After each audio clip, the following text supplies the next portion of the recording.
مساء الخير. اللي حصل في نيل الباجور بالمنوفية ده ما اسموش صيد محترفين للأسف الشديد. دي مغامرة بتنهي حياة الناس.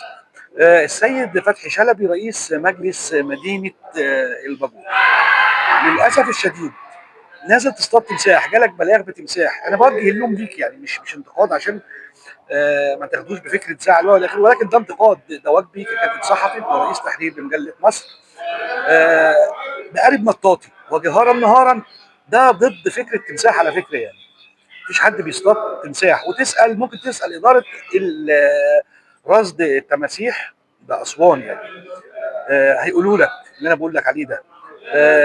التمساح اما تدور عليه بالنهار، الصوت القارب المطاطي ده خطر جدا عليك يعني، ومش عايزين حد يقلدك. انا بلفت نظرك عشان ما حدش يقلدك بعد كده في القصه العنتريه اللي حصلت ديت يعني. اكيد عارف ان التمساح هو تاني اخطر زاحف في العالم من حيث القوه يعني. بالنسبه للتمساح بالنهار، لو التمساح صغير هيسمع صوت الموتور بتاع القارب المطاط، هيستخبى بالبلدي كده، هيستخبى وهتشوفه كارول زي الشجر مثلا او زي الاعشاب اللي موجوده يعني. غير كده اللي بيحصل ده بجد تهريج، ممكن حد يقلدك. الدولة بتنتهج المنهج العلمي، المنهج التكنولوجي، واحنا لسه داخلين مغامرة عنترية بقالب.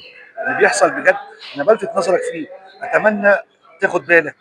شكرا اللي انت عملته يعني، بس دي مغامرة مش محسوبة.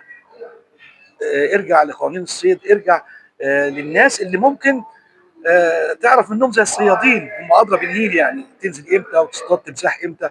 التمساح مش هيبقى واقف مستنيك يقول لك تعالى اصطادني. ده اللي بطلبه يعني، وبكرر عشان محدش يقلدك.